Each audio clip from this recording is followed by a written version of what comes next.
আজিৰ পৰা গুৱাহাটী উচ্চ ন্যায়ালয়ত মোৰ বিৰুদ্ধে NIA আগৰ যিটো চানমাৰী গোচৰ আছিলে সেইটো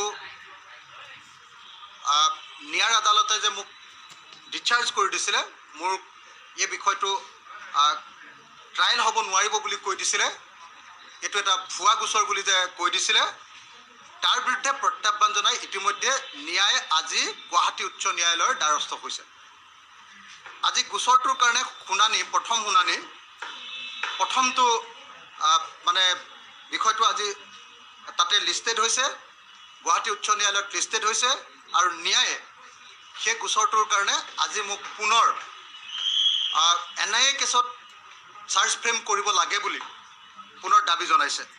মই আপোনালোকক স্পষ্ট ৰূপত ক'ব খুজিছোঁ যে জেলৰ পৰা ওলোৱাটো অসম চৰকাৰ, মূলতঃ হিমন্ত বিশ্ব শৰ্মা আৰু ভাৰতবৰ্ষৰ গৃহমন্ত্ৰী অমিত শ্বাহে মোক কেতিয়াও বিচৰা নাছিল। মোক যেনে তেনে জেলৰ ভিতৰত বন্দী কৰি ৰাখিবৰ কাৰণে তেওঁলোকে বিভিন্ন ধৰণৰ চক্ৰান্ত কৰিছিল। কিন্তু ন্যায় আদালতে এটা ভুৱা গোচৰত এজন মানুহক এনেকৈ বন্দী কৰাৰ বিৰুদ্ধে অৱস্থান গ্ৰহণ কৰি এটা ৰাষ্ট্ৰীয় মানৰ ৰায় প্ৰদান কৰিলে, আৰু সেই অতি উপযুক্ত ৰায়টোৰ কাৰণে মোৰ ওপৰত ন্যায়ৰ গোচৰ সম্পূৰ্ণৰূপে নাইকিয়া হৈ গৈছিল, শেষ হৈ গৈছিল। কিন্তু এতিয়া যিহেতু মই জেলৰ পৰা ওলাই যথেষ্ট পৰিমাণে ৰাজনৈতিক আৰু সামাজিকভাৱে সক্ৰিয় হৈ পৰিলোঁ, সেইকাৰণে অসম চৰকাৰ, ভাৰত চৰকাৰৰ গৃহ বিভাগ আৰু বিশেষভাৱে ন্যায় মোক পুনৰ এৰেষ্ট কৰিবৰ কাৰণে, গ্ৰেপ্তাৰ কৰিবৰ কাৰণে অভিসন্ধি কৰিছে, ষড়যন্ত্ৰ কৰিছে, আৰু আগত ন্যায়ালয়ে নাকচ কৰা গোচৰটো পুনৰ উচ্চ ন্যায়ালয়ত প্ৰত্যাহ্বান জনাই মোৰ ওপৰত আকৌ এই গোচৰটো চলিব লাগে বুলি আহ্বান জনাইছে, অনুৰোধ জনাইছে বা আবেদন জনাইছে।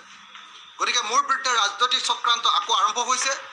যিকোনো মুহূৰ্ততে মোক গ্ৰেপ্তাৰ কৰা হ'ব পাৰে, যিকোনো মুহূৰ্ততে মোৰ আকৌ গোচৰটো আৰম্ভ কৰা হ'ব পাৰে।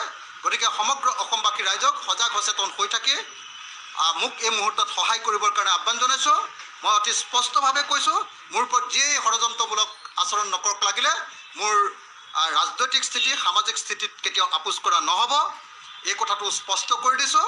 কিন্তু মুখ্যমন্ত্ৰী মহোদয়ক জনাব খুজিছোঁ আৰু ভাৰতবৰ্ষৰ গৃহমন্ত্ৰী মহোদয়ক জনাব খুজিছোঁ যে আপোনালোকে এনেকৈ এজন ৰাজনীতিকক, এনেকৈ এজন সমাজকৰ্মীক বাৰম্বাৰ আপোনালোকে চক্ৰান্তমূলকভাৱে দিগদাৰি দি থকা কথাটো যথেষ্ট পৰিমাণে এটা গণ্ডগোলীয়া কথা।